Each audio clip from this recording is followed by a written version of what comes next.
Hi guys, so please excuse this casual state. I just wanted to come on here and do a quick little video talking about kind of what's been going on in my life. So you'll have to excuse my background here. We just moved into a new house, which is reason number one why I've been absent for about a month now. We have been here for a little over a week now, so everything is still in boxes and in shambles. So I am just casually sitting on the bed, hence the pillow in the background in my closet, and so excuse all of that. But basically I have been through a lot in the last month here. And so I wanted to go ahead and tell you guys what's going on. As you can tell by the title of this video, I was in the hospital for a little while. So I'm gonna just tell you my experience, what's happening. Basically, to start out, we've got to go all the way back to the very beginning of March. So if you are not familiar with my channel or my pregnancy updates or anything like that, I had a baby towards the end of February, my very first baby. And so I had quite a few videos pre-filmed and I had an upload schedule, so I was good. And I stayed pretty consistent with my uploading, even though I wasn't really filming.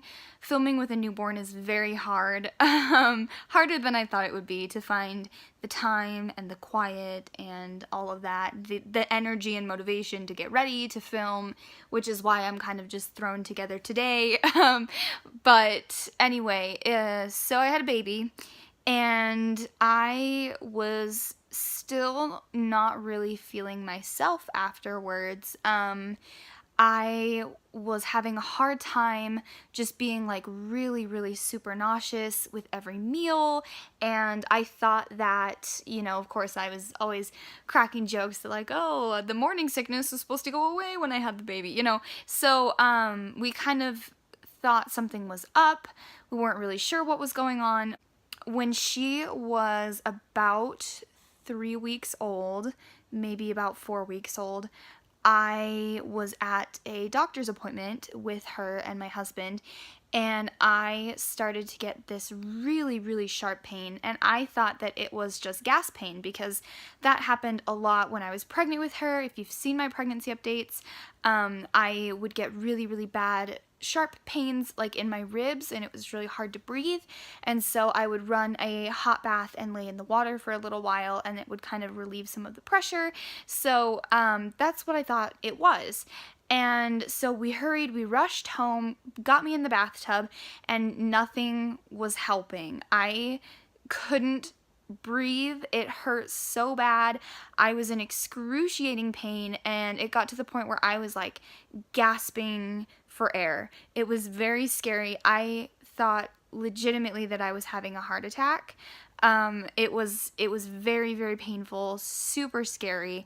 And so I actually work at a doctor's office, so I called my boss and said, hey, here's what's going on. He said, come on in. So we rushed over there, and he said, you know what, I'm not even going to look at you, I'm not even going to touch you. You could have a potential blood clot in your lungs from the C-section. I'm sending you to the emergency room. So luckily the hospital was just right there. We went to the emergency room. They did a CT scan, they did an EKG, they gave me an IV, and they also gave me some medicine to help with the pain because I was, again, just like in excruciating pain. So all of my tests came back completely normal, nothing wrong with me, and they said there's nothing life-threatening, your gallbladder looks fine, your appendix looks fine, there's no clots in your lungs, you're completely fine, so they just sent me home. And that was that. And so we just chalked it up to a weird, super painful gas bubble or something that was going on and went about our lives. But about 3-ish weeks later, I had the same thing happen. And I didn't know what to do, so of course we rushed me back to the emergency room. And this time they did a chest x-ray.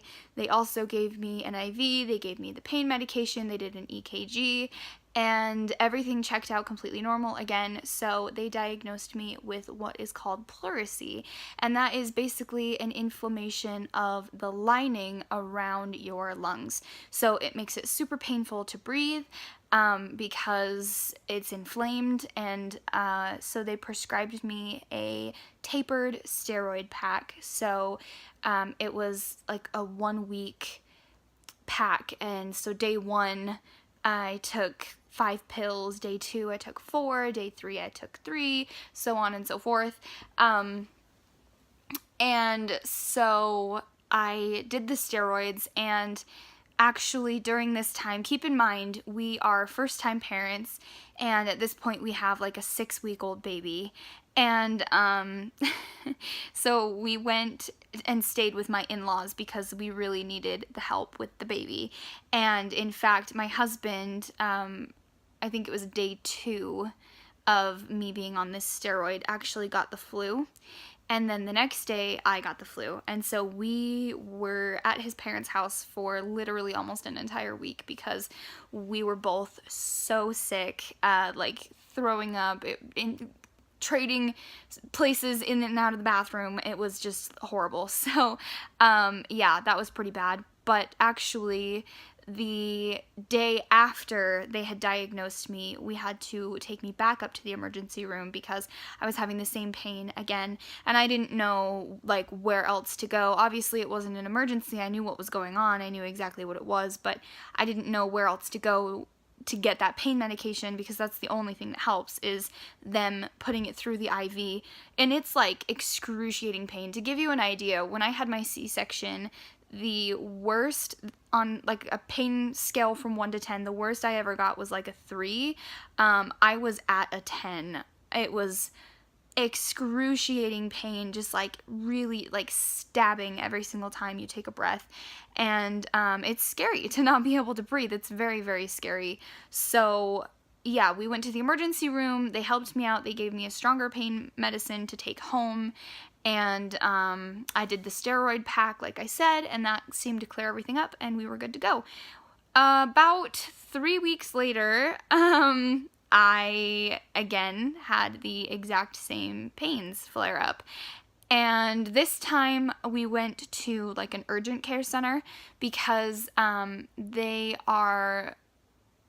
can give the same pain medication that the hospital can. So we went there. I told them, here's what's going on. I have a history of this pleurisy and I think it's flaring up again. So they prescribed me a stronger steroid to take for a longer period of time, and sent me home.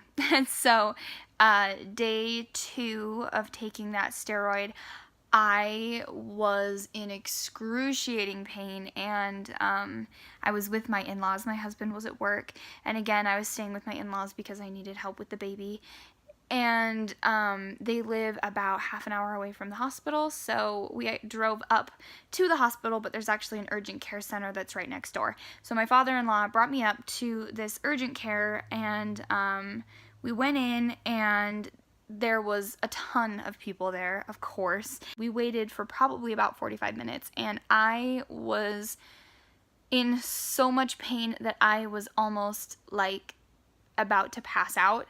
I could not hold myself up anymore because I was like basically hyperventilating because it was so hard to breathe. And so I remember just like trying to hold my head up, and just like I kept just falling, and I was like all over the place, and my father-in-law had to almost carry me because I couldn't hold my body up, and that was so scary. And it got to the point where I actually went up to the front desk and I said, I don't want to be this person, but is there any way that I can be seen right now? Because otherwise I need to go to the emergency room. Something is not right. I can't breathe. I feel like I'm having a heart attack. I don't know what's going on, and I'm scared, and I really need to be seen right now.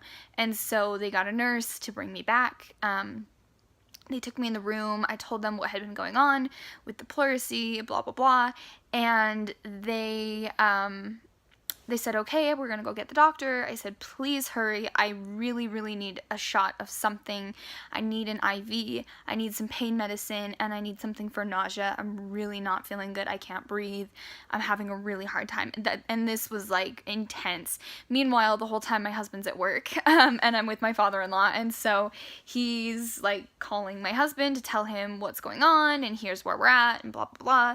And we're sitting in the room, and I just looked at him and I was like, I need you to go into the hallway and I need you to get the doctor right now. Because I seriously felt like I was about to pass out. Like I was right there, about to black out. I was in so much pain. And so he got up and he went out there and can we get some help in here? Hello? And they came in and told the doctor what was going on, and they gave me a pill for nausea, and as soon as it's like a little dissolving, it's called Zofran. It's a little tiny dissolvable pill, and you put it under your tongue. The second I put it under my tongue, I started throwing up.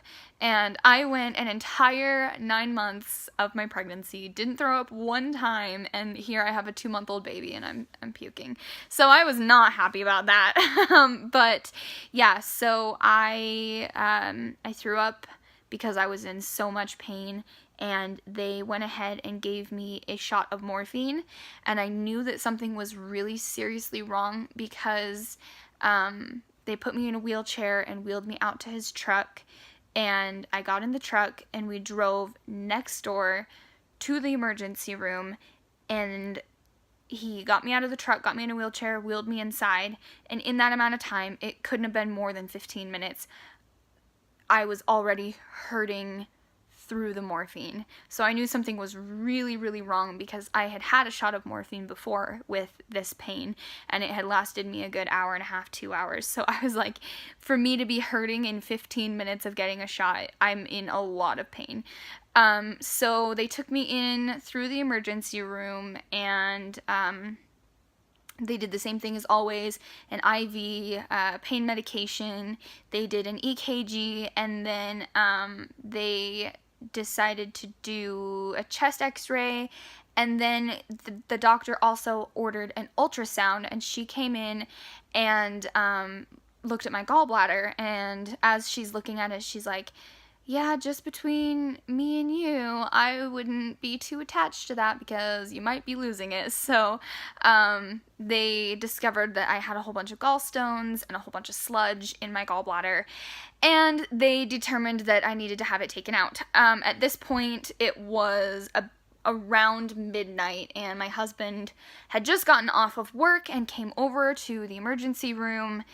They decided that they were going to admit me and keep me overnight and take my gallbladder out in the morning. So my father-in-law left at about 12:30, and my husband and I went up to the room, and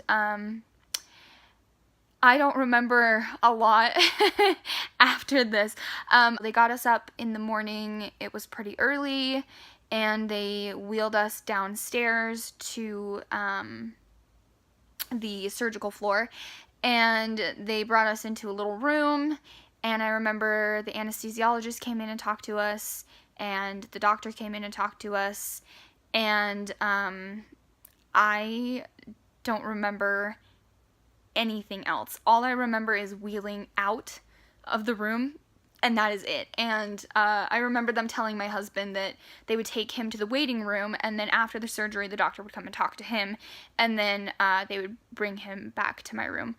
And that is literally all that I remember. And my husband said that the anesthesiologist came in, and I said how anxious I was and how scared I was, and he said, oh, I have something for anxiety for you right here, and he gave it to me through the IV, and I don't remember anything. I don't remember anything. So I remember waking up, and they were wheeling me into my room, and I had double vision really bad. I couldn't see anything. Everything was double, and I was really disoriented. And I remember asking the nurse if there was a phone in the room, and she said yeah, and she handed it to me, and I said, "Can you dial for me? I can't see the buttons, I can't see the numbers." And so she dialed my husband's phone number, and I was like, "Hey, where are you?" And he's like, "I'm in the waiting room, where are you?" And I was like, "I'm in my room upstairs." And he's like, "Oh, no one came and told me that you were out of surgery." And I was like, "Yeah, come upstairs, I'm done." And he's like, "Oh, okay." And that is literally all I remember from the entire day that I had my gallbladder taken out. That's it.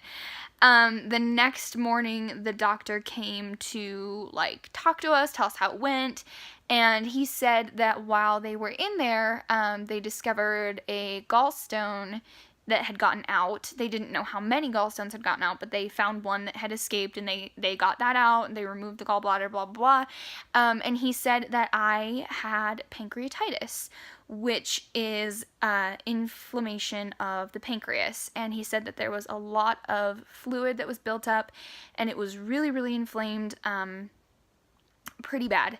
And so I was on a liquid-only diet, and I was hooked up to a pain pump.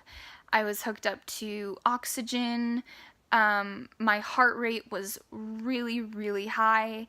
They didn't know why it was so high, but I was in the hospital for about a week and a half because of my pancreatitis. And basically, your pancreas is what creates insulin.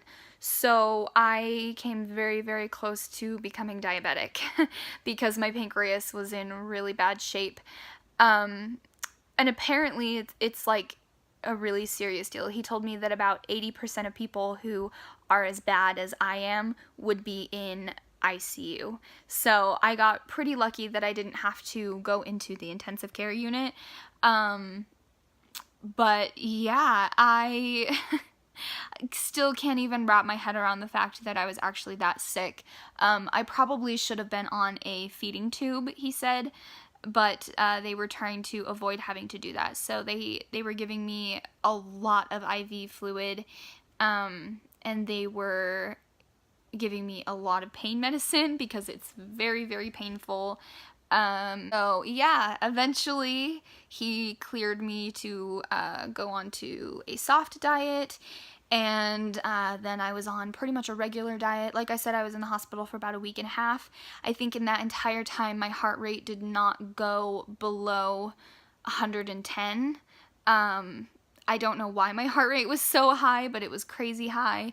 And my oxygen levels were around 70 on their own. And they're not supposed to go below 90 or you start burning brain cells really fast. So, yeah, I was having a really hard time. I was not bouncing back very well. So my husband kept going to work as usual, and then he would come and stay the night in the stupid recliner chair in the room, which was so uncomfortable, his poor back. So he was there with me every single night, and his parents or my grandparents had the baby, which was so nice. And somehow, some way, I have no idea how we did it, but we managed to find people to watch her while he was at work, and while during the day while he was with me, we had people to watch her so that she didn't have to be at the hospital, because I didn't want her getting sick and catching something from the hospital. So, but they were still awesome, and they would bring her over to visit me and stuff, so I still got to see her, which was great. So I was there for about a week and a half, and then they discharged me. And when they discharged me, my oxygen levels were still not good. I was in the mid-80s at best, but they discharged me anyway. I was in so much pain. I'm talking like writhing in pain, like head rolling back and forth. It was so bad. And so actually I was home for less than 24 hours. And keep in mind, during this whole time, our moving date was getting closer and closer. When I went to the hospital, we had 3 weeks until we were moving. So yeah, to spend a week and a half in the hospital, we were getting down to the wire. And nothing was packed, and yeah, so I was really not feeling good being at home. And so I had my husband bring me back to the ER, and this experience was not great. It was not great. They did an EKG again, but I was like, hey, I was literally here yesterday. Can you just pull up my records and see what's going on? My doctor just so happened to have gone out of town, like, that day. And so there's 3 of them that are all in practice together. They're just general surgeons. And so I had this other surgeon that was the on-call surgeon, and he was an you know what. He was so rude, and I hated him. He was just, oh my gosh, trying to figure out, they drew some blood, and my white blood cell count was like through the roof, higher than it had been at all, and so they thought that I had some kind of infection. So they did another CT, and this time around I was like really scared to do the CT. I don't know why, I don't know what it was, but I was like kind of scared. And at this point, this was my 3rd one I had had, because they had done another one while I was staying for the week and a half. They had done a second CT. So this was my 3rd one, but I was like claustrophobic and just like really scared. I don't know what it was about this ER trip, but I was like having a really hard time. They had the whole hospital, the whole 1st floor ER entry area under construction. So there were construction walls everywhere. It was loud. There was a ton of banging. I was in a room with like temporary walls, and they were really busy, I guess, because at one point my nurse had left the room and my husband had to just drop me off and go to work. And so the nurse had left the room, and I'd fallen asleep and woken back up, and I was by myself, and like an hour had passed, and I'd been in the room completely by myself, and I couldn't sit up on my own. And I didn't have like the nurse button. They didn't give it, they didn't put it on the bed. It was like over on the wall. And so I was just like yelling, like, help me, help, somebody, please, nurse, hello, just like yelling for somebody walking by to hear me and come and help me sit up, because I was laying down and like choking, and oh my gosh, it is like traumatizing to even think about it. It was really, really scary.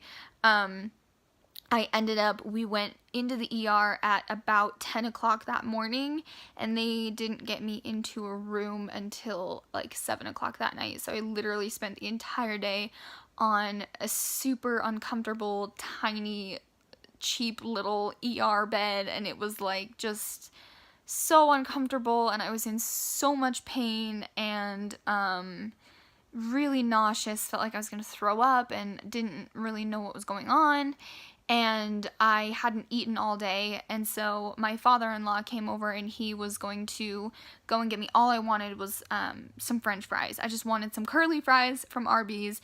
He was going to go get me some, and as he was leaving to go get me some, he passed the nurse, and she told him that I was on a liquid-only diet, that they had put me on a liquid diet again. And so I didn't get to eat. I did not end up eating for like 4 days, because the only thing that they would give me were popsicles and the strained soup of the day, and it was disgusting. The food at this hospital was disgusting, and you know, they always joke about how terrible hospital food is, but it was like literally inedible. Like, I tried eating the mashed potatoes and it tasted like nothing. Like, it was so gross, such disgusting food. And so I didn't eat anything for 4 days. All I had was the IV, and I was drinking Powerade and my water, and that was it. So it was pretty scary. I ended up being admitted again. Like I said, they finally got me into a room that night, and all of the nurses were like, hey, did you switch rooms, or did you go home? Or, and I was like, yeah, I went home and had to come back. And they're like, oh, I'm so sorry. But they were concerned about the fluid that was down around my pancreas, and so the ER doctor wanted a sample of it. They went through my back, like around my shoulder blade, and they numbed me. They did a local numbing, and then they took a syringe that was like literally this big around, and really, really long. And they did 2 of those in my back. They went in through like my shoulder blade, and they drained out a whole bunch of the fluid out of my pancreas, out like down by my lungs. So it was so painful. I actually like screamed out loud. It hurt so bad. And that was really, really scary because I didn't know that they were coming to do that at all. They just wheeled me away and took me and did it, and it was really, really painful. It was so bad. That was probably the most horrible experience the entire time I was there. It was so painful. And the needle on that thing was like big. It wasn't just a long needle, it was like a wide needle, and oh, it was just so painful. It was horrible. And that was just a sample. Normally they drain like a half-gallon jug of it out, so they just took a sample of it, and then they ran the sample, they tested it, and it came back that there was an infection, and they're like, oh, well, basically your whole body has infections, so we're not worried about it. So they did it for no reason, and it hurt, and so I was not very happy about that. So yeah, what else went on while I was there? The surgeon that was on call, that's not my doctor, the one that just happened to be there, I hated him. The first day he came in and I was like, so what's going on? Like, what did you find? Because they had done another CT and blah, blah, blah. And I didn't know, like, why it had gotten worse, what was going on. And so I was like, oh, so what's wrong with me? And he's like, oh, you have pancreatitis. And I'm like, I know, like, what's wrong? And he's like, oh, well, that's all. It just got worse. It just flared up. And I was like, okay, so are you going to put me on some medication for it? And he's like, no. And I'm like, okay. And he's like, there isn't any medication that can treat it. You have to just let it get better on its own. And I'm like, oh, okay. Like, he was just trying to be funny, and it wasn't funny. Like, I really wasn't in the mood to be joking. And then he kept me on a liquid diet, like I said, for like 4 or 5 days. And I had been on a normal diet when I went home the day before that. And so I was like dying to eat. All I wanted were some mashed potatoes, and he wouldn't let me get off of my liquid diet. And I kept telling him that my doctor had prescribed me like these shakes because I wasn't getting enough nutrients, and so I was drinking, they're like diabetic shakes, like protein shakes, and I was drinking those because my body wasn't getting enough nutrients from the food, because all I could have was really bland, low fat, like nothing food. And he wouldn't call them in for me. He wouldn't let me have them. And he was trying to like change all my medication. He was trying to give me laxatives, and I didn't need them. Every time the nurse would bring them in, I was like, oh, I don't need to take those. And they're like, oh, okay, I'll mark down patient refusing to take medication. And I'm like, I'm not refusing it. I'm just saying I don't need it. Like, he needs to discontinue it. I don't need it.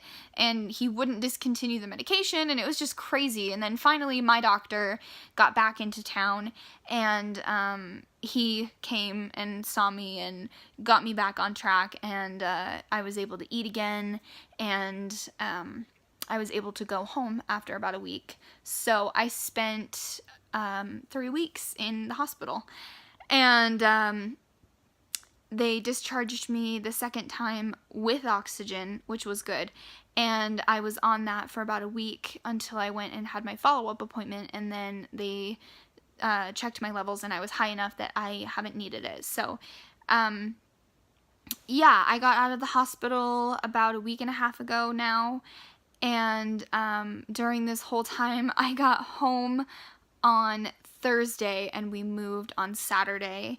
And so it was such a mess. My poor husband and my father-in-law were throwing things into boxes, trying to get everything packed up and ready to go. And then they moved everything on Saturday, and then they unpacked a whole bunch on Sunday, and they were so awesome. They did so much work. I didn't have to lift a finger. They went and cleaned the old place, and my in-laws have just been so helpful through all of this. So where we're at today, I have a really restricted diet. I can't have anything fatty at all, which has been really hard because everything has cheese in it. Everything. And so it's been really difficult to find things that I can eat. I've done a lot of spaghetti and a lot of mashed potatoes, and that's been pretty much it. I've now worked my way up to grilled chicken. I'm holding down things a lot better now, but it's been really difficult. I don't have a lot of strength. I am having a really hard time taking care of the baby, so she's been going and staying with my in-laws pretty much every single night because I can't lift her or carry her for very long. I have a hard time taking care of her by myself, which is heartbreaking because I missed out on 3 weeks of her life being in the hospital, and now I'm out and I still can't take care of her.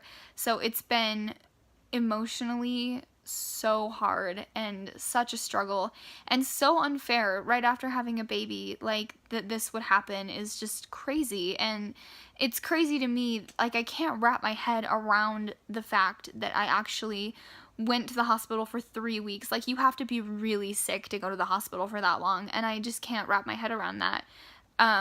It's crazy to me that I had a C-section, which is like major abdominal surgery, and I was in the hospital for 4 days, and then I came home and I was completely off of my pain med within not even a week of being home.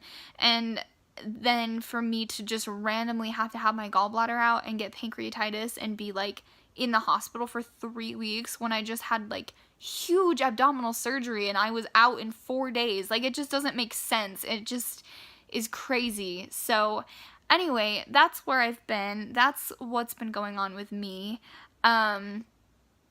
It's been so hard, and the recovery is months long. And it's just all about slowly, like, taking it day by day and getting a little bit stronger and feeling a little bit better every day.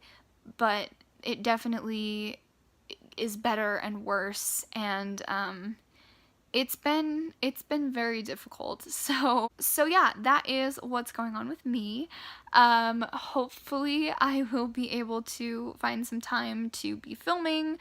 I've been responding to comments and stuff. You guys have been awesome, watching all of my older previous videos and leaving super sweet comments and being so great, and I really appreciate that, all of the support and everything. But yeah, I'm really excited to continue filming and uploading, and it sucks because I had so many plans of doing like so many videos with my baby, but by the time I was like able to be feeling better, I started getting sick and my gallbladder started acting up, and like I said, I've been having a whole bunch of stomach problems anyway, with all of the nausea and stuff, and I just didn't know that it was my gallbladder, and so anyway, I'm glad that we finally figured out what was wrong, and I'm glad that I'm finally on the path of recovering, and hopefully I'll be able to find some time to film. And I so wanted to like introduce my baby and do like monthly updates on her and how she's doing and all of that, and I just haven't been able to do anything. But I'm hoping that from here on out